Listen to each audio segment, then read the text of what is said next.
Yo, what's up sa inyo mga katanking? So, welcome back to my YouTube channel. So, for today's video guys, magiging start ko sa ating fish room at magsiset up tayo ng breeding. Ano? So, meron tayong i-breed sa next video natin pero sa ngayon, isa-set up pa lang natin yung paglalagay ng ating breeders. So, ayun guys, sa ngayon, maglilinis tayo ng mga aquarium. Tuturuan ko kayo kung paano mag-proper water change. So, ayan. So, may mga kailangan kayong mga gamit sa pag-water change. So, itong pinakauna ay yung siphon. So, ano ba yung siphon? Yung siphon naman guys, ito yung panghigop. Panghigop ng mga dumi. Dumi ng isda, mga waste ng isda. At yung mga uneaten food. Yung mga pagkain na hindi nila nakain dahil nasobra na yung bigay or sadyang wala silang appetite.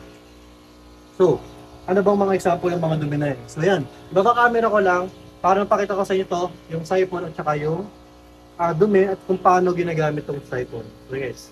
Ayan guys, ito yung siphon. So paano ba gumagana yung siphon? Ito yung nasa loob ng aquarium. Lalagay mo siya dyan. Yan. Yan. Lalagay mo siya dito. Tapos, ang paggamit niyan, ipapump mo lang to. Pipindutin mo lang to, okay? Para mag-pump siya. Tapos, dapat mas mataas ito kaysa dito. Para pa na-pump mo siya, continuous yung daloy ng tubig niya. Kasi pag ito mas mataas, hindi siya magko-continuous. Kasi nga, yung logic doon, di ba? Hindi naman kayang i-pump nun pag isang pump lang. Dapat continuous kung gusto mong pataas yung labas ng tubig. Pero pag pababa, konting pump mo lang na ganyan.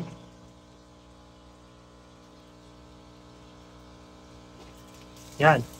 Continuous na yung daloy ng tubig niyan. So ano ba yung mga dumi? Ayun yung guys, yung mga dumi sa ilalim.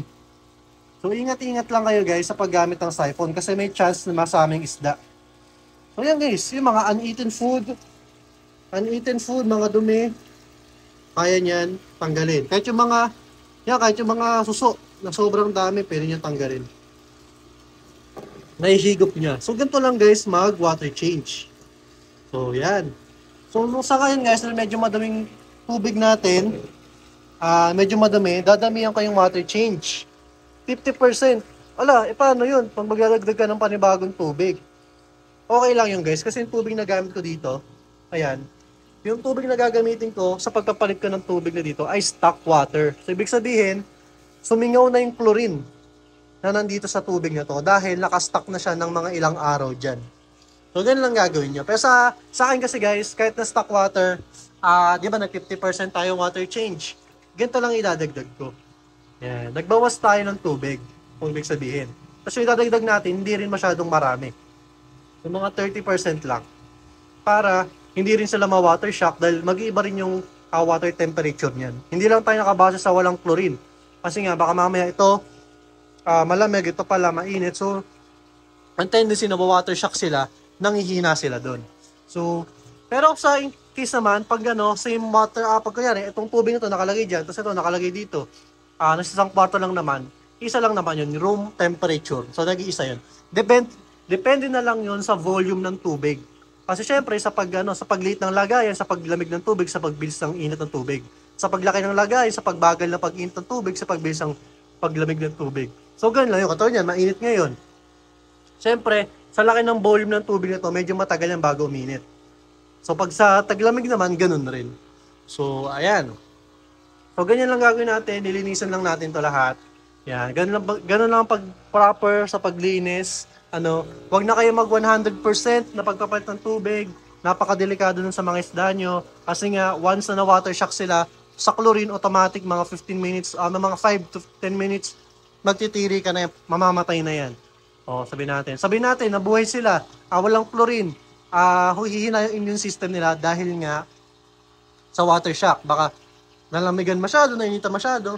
So yung sakit, mas mabilis sila kapitan ng sakit dahil nga humina na yung immune system nila. So ganoon lang yun guys. Yan. So ngayon maglilinis tayo, lilinisan natin yung mga yan.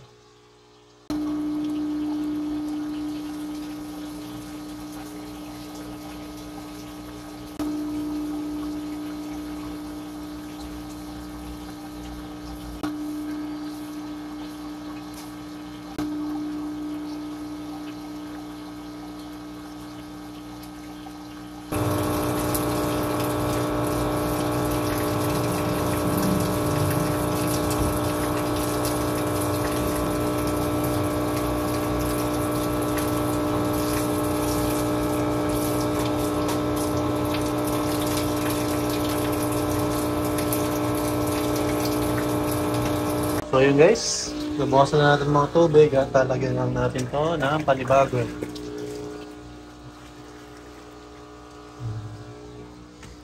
Yung sa iba guys, di ko nalalagyan. Okay na yung ganun kadami.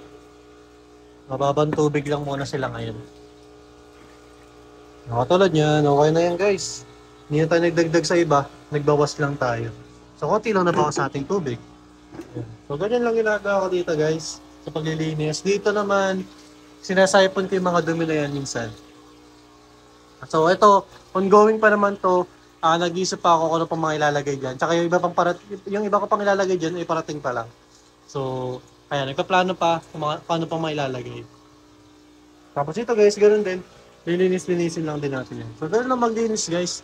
Napakadali lang. Hindi nyo kailangan magpalit na magpalit. Ako, dito sa mga small tanks ko siguro, bihira lang talaga dahil nga sinasipon ko lang yung ilalim. Kaya kung mapapasin yung mga isla natin guys. Diba?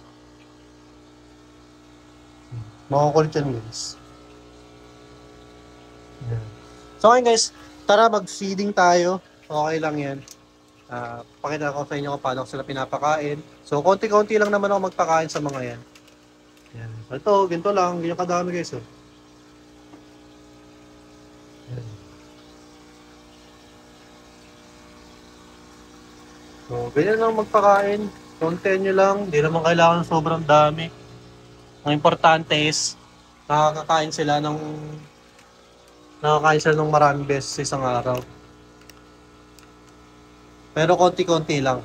Kumbaga maraming beses, pero konti lang yung amount na ilalagay nyo.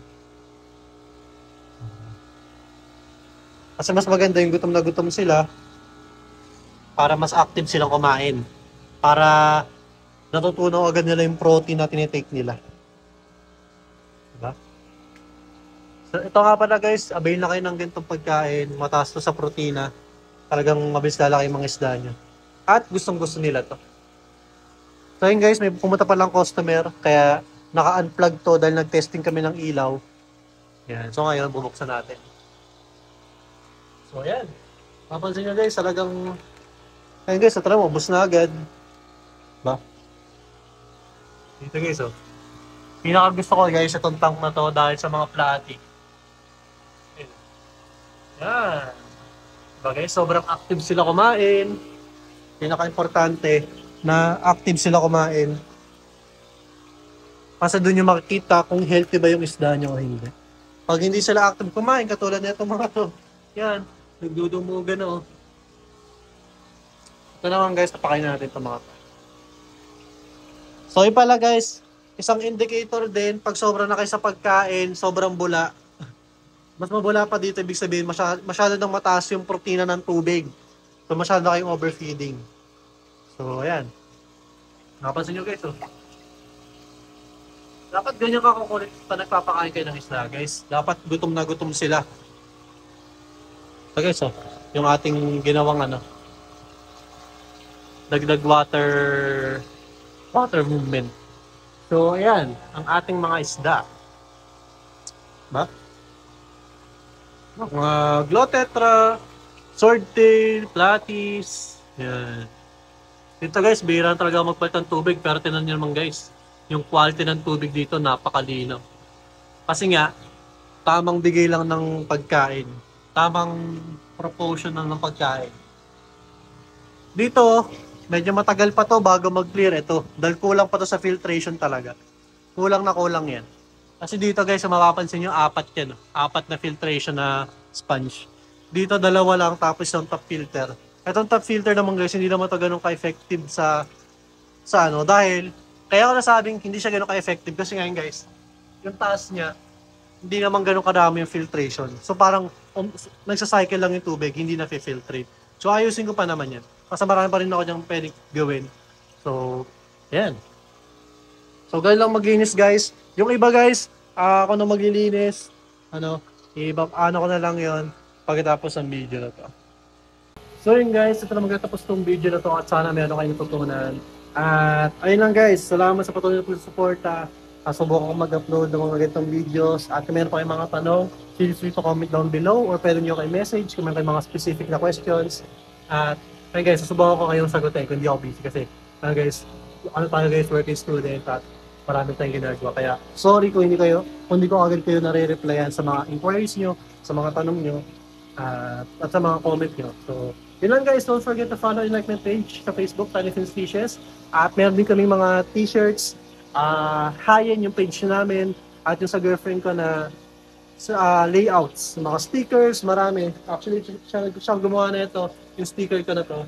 At kung gusto nyo magpagawa, napakamura, napaka-quality pa ng gawa. So, TJV, nasa description lahat ng mga page namin, Tiny Fin Species, Hayen, tsaka yung AGB layout services. So, yun lang guys. Maraming salamat sa panonood. Keep safe sa inyo. Happy fish keeping. God bless. Bush.